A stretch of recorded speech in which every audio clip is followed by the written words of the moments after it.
Sejam bem-vindos a mais uma videoaula de língua portuguesa. Eu sou a professora Jéssica Ribeiro. Lembrando a vocês que nossa aula tem sempre a colaboração da intérprete Silândia. Então, na videoaula de hoje, nós iremos aprender sobre o gênero textual artigo de opinião, tá certo? Então, vamos lá. O que é um artigo de opinião? Já tinham ouvido falar sobre esse gênero? O artigo de opinião é um gênero que pertence ao tipo argumentativo, tá certo? O que é argumentar? É você justificar, você trazer motivos, tá certo? Trazer justificativas para aquilo que você está defendendo. Se é um artigo de opinião, quer dizer que você está defendendo uma opinião, uma tese, uma ideia, um ponto de vista. E para fazer essa defesa, não basta apenas você dizer a sua opinião, você tem que argumentar, trazer informações que justifiquem essa sua opinião e essa defesa da sua opinião, tá certo? Então, o artigo de opinião, ele é do tipo argumentativo e ele apresenta um ponto de vista, normalmente em relação a assuntos relevantes na sociedade, ou seja, assuntos de interesse público, de interesse da maioria da sociedade. O artigo de opinião, ele circula normalmente em jornais, revistas, sites da internet, e pode tratar de temas polêmicos. Na verdade, isso aqui é bem comum, que nos artigos de opinião trate-se de tema polêmico justamente porque vai dividir opiniões. Uma parte favorável, outra parte contrária àquele tema que está sendo abordado. São apresentados fatos, dados estatísticos e discurso de autoridade para fundamentar, ou seja, para justificar a tese apresentada. Ou seja, a ideia, justificar a sua opinião. Discurso de autoridade é quando você pega alguém, um especialista no assunto que você está defendendo, e você usa da fala desse especialista para argumentar em favor da sua opinião. Então, por exemplo, você vai defender a opinião que é favorável à vacina contra a Covid-19.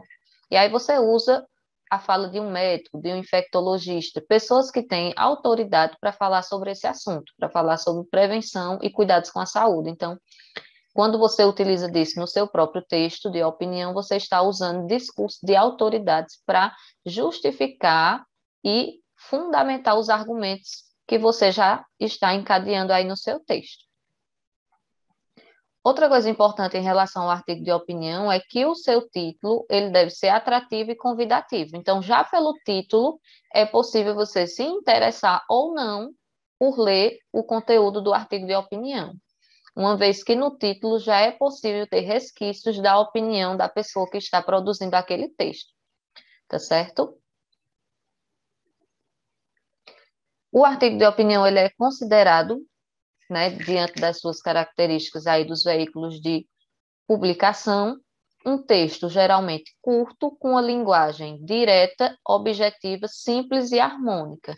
Então, você não fica fazendo rodeios, você já vai direto ao assunto, já vai justificando, argumentando, trazendo dados, gráficos, tabelas, pode utilizar isso, dados científicos, resultado de pesquisa, tudo para te ajudar a defender essa opinião que você está organizando no seu texto. Então, são conteúdos que vão fundamentar a sua tese. É permitido flexionar os verbos e pronomes na primeira pessoa do singular, então você pode utilizar o eu, você pode se colocar, ou, se você preferir, na produção desse texto, você pode dar um tom de algo mais coletivo, como que aquela opinião não fosse apenas sua, mas de uma grande quantidade de pessoas ou de um grupo de pessoas. E aí é permitido que você possa utilizar a terceira pessoa no discurso também. Então, tanto a primeira quanto a terceira pessoa no discurso, você pode utilizar para fazer o artigo de opinião, tá certo? Fica permitido para você. Bom, aqui eu trouxe para vocês esse tema para a gente pensar, porque nós vamos ler um artigo que envolve esse tema aqui. Uso do celular na sala de aula, pode ou não? Veja que é um tema polêmico, né? Há aquelas pessoas que vão super defender o uso do aparelho telefônico e outras que vão ser contrárias. Tanto de um lado quanto de outro, essas pessoas elas vão ter os seus argumentos para justificar, ou porque elas são contra, ou porque elas são a favor. E aí eu vou mostrar para vocês agora um exemplo de artigo de opinião dentro desse tema, e eu quero que vocês percebam se essa pessoa que produziu esse texto, ela é contra ou é a favor e por quê em relação ao uso do aparelho telefônico na sala de aula. Coloquei vocês aqui nessa página do site da Assembleia Legislativa do Estado de São Paulo, em que nós temos acesso aqui a uma publicação, está até marcada aqui ó, como opinião, porque o texto a seguir é um artigo de opinião, e aqui a gente já tem o título dizendo o seguinte: celular em sala de aula, uma proibição necessária. Só pelo título já dá para saber se a pessoa é contra ou a favor? Acho que vocês conseguem saber já, né? Esse texto ele foi publicado no dia 22/6, no ano de 2015, tá certo? Já tem um tempinho aí esse texto.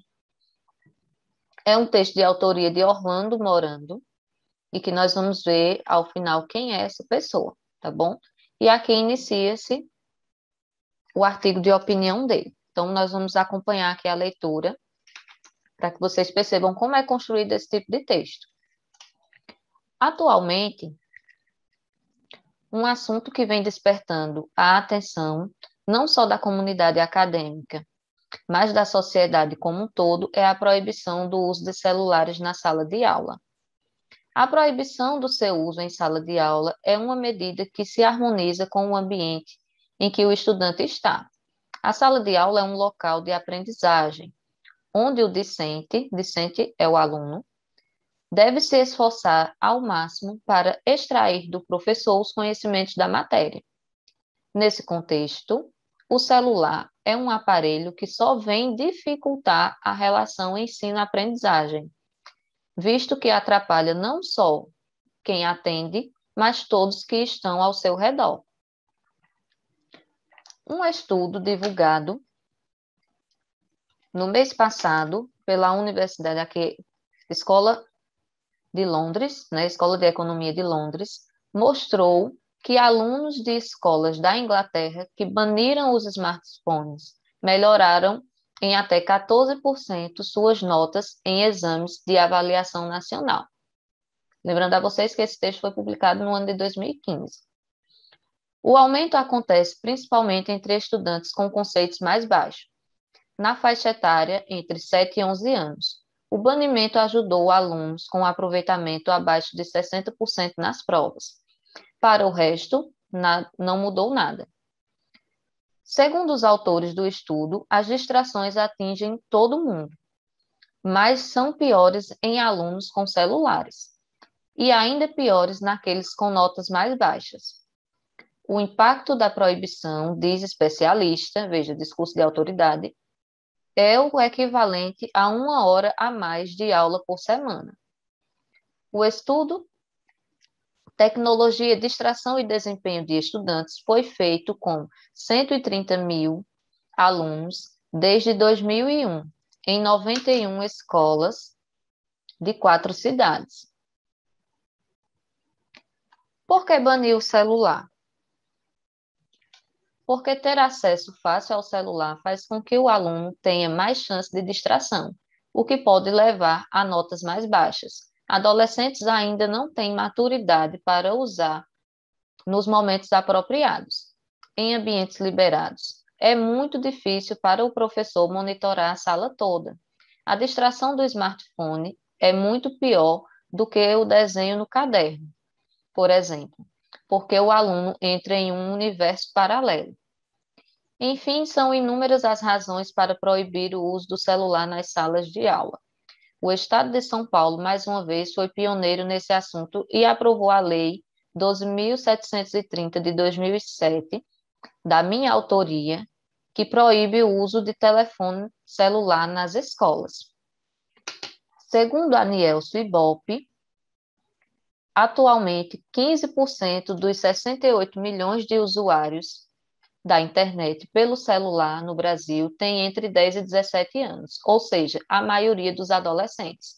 Sendo assim, a fiscalização do uso do aparelho deve ser feita rigorosamente nas escolas pelos professores e diretores de ensino. Mas como esses números de usuários aumentam a cada dia, o momento é de ampliar a fiscalização e cumprir a lei.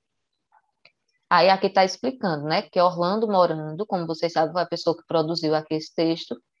Na época, ele era deputado pelo PSB e cumpre o 4º mandato na Assembleia Legislativa do Estado de São Paulo. E aí, pelo que vocês viram aqui da leitura, lembrando que foi um texto publicado em 2015, então já tem um tempinho, né? Já estamos em 2021. Mas pelo que foi dito aí, já pelo título, a gente conseguia perceber se a pessoa era contra ou a favor do uso do aparelho telefônico por parte dos alunos na sala de aula ou não. O que vocês acharam do texto? Viram que o Orlando usou argumentos fortes, né? Usou pesquisa, usou dados científicos, usou discurso de autoridade para justificar a opinião de que o adolescente não tem maturidade para utilizar o aparelho telefônico na sala de aula. Inclusive, trouxe dados de estudos estatísticos mostrando que, principalmente para os alunos que já tinham rendimento baixo, quando eles estavam com o telefone celular, esse rendimento caía mais ainda. Bom, essa foi a opinião de Orlando defendida naquele artigo e que ele, além de dizer o que ele achava, ele trouxe argumentos como o discurso de autoridade, como dados estatísticos, dados de pesquisa dentro e fora do Brasil para justificar a opinião dele. Quer dizer que a gente deva concordar com a opinião dele? Não, mas o texto dele é feito para tentar convencer o leitor de que aquela opinião é correta, é válida e merece atenção. Há pessoas que vão ler aquele texto e vão discordar totalmente, há pessoas que vão ler e vão concordar. Há aquelas ainda que podem concordar em partes, ou seja, concordar com alguns dos argumentos, mas não com todos. E o artigo de opinião é justamente esse tipo de texto que faz com que a gente reflita e ou concorde ou discorde. O objetivo principal é conseguir convencer o leitor, conseguir convencer que a pessoa concorde com aquela opinião, tá certo? Então é importante a gente ter uma criticidade para não se deixar levar por todos os artigos de opinião ou qualquer outro texto, mas que a gente possa fazer a nossa própria análise e ter a nossa própria opinião, tá certo? Em relação à estrutura desse tipo de texto, o que é que a gente pode observar aqui? A estrutura de um artigo de opinião, né? Quando a gente for fazer. É um artigo de opinião, o autor tem por objetivo defender o seu ponto de vista. Então, lá no texto sobre o uso do telefone, o Orlando ele estava defendendo o ponto de vista dele. Defendeu tanto que criou até uma lei lá para o estado de São Paulo. E criticar os outros pontos de vista que sejam contrários aos seus. Então, quando eu estou produzindo, eu defendo o meu ponto de vista e digo por que o ponto de vista oposto não é o adequado. Para isso, constrói um texto que analisa uma série de fatores relacionados ao assunto. Vocês viram lá que ele não ficou só falando, eu acho, eu penso. Não, ele trouxe informações, dados de estudo, dados de pesquisa para justificar a opinião que ele tinha. Então, o texto ele vai trazer na sua estrutura uma introdução, né? A introdução do texto, o autor situa o leitor sobre o tema abordado e posiciona-se, ou seja, ele já demonstra qual é a opinião que ele tem em relação àquele tema e apresenta sua ideia principal, mostrando o que é que ele vai desenvolver. Na sequência, tem o desenvolvimento do artigo. O autor apresenta os argumentos, lá ele apresentou os dados científicos, os dados estatísticos, dentro do Brasil e fora do Brasil, o rendimento dos alunos. Para quê? Para fundamentar a ideia principal, que era tirar o aparelho telefônico das salas de aula. Então, no desenvolvimento, é a parte onde eu vou argumentar mais para produzir esse meu artigo de opinião, com a finalidade de quê? De convencer o leitor do ponto de vista defendido por ele. Nessa parte do artigo, o autor pode fazer comparações, citar exemplos, utilizar dados estatísticos, citações de artigos já publicados em jornais, revistas ou livros. Depois vem a conclusão, que já é a parte encaminhando para o final do texto. Nessa parte do texto é comum que o autor retome e reforce sua tese. Então, ele vai relembrar o ponto de vista dele e vai reforçar se ele é contra ou se ele é a favor. Ok, pessoal, essa foi nossa aula de hoje sobre o gênero textual artigo de opinião. Espero que vocês tenham gostado e que tenham aprendido um pouco mais sobre esse tipo de texto. Um forte abraço e até a próxima aula.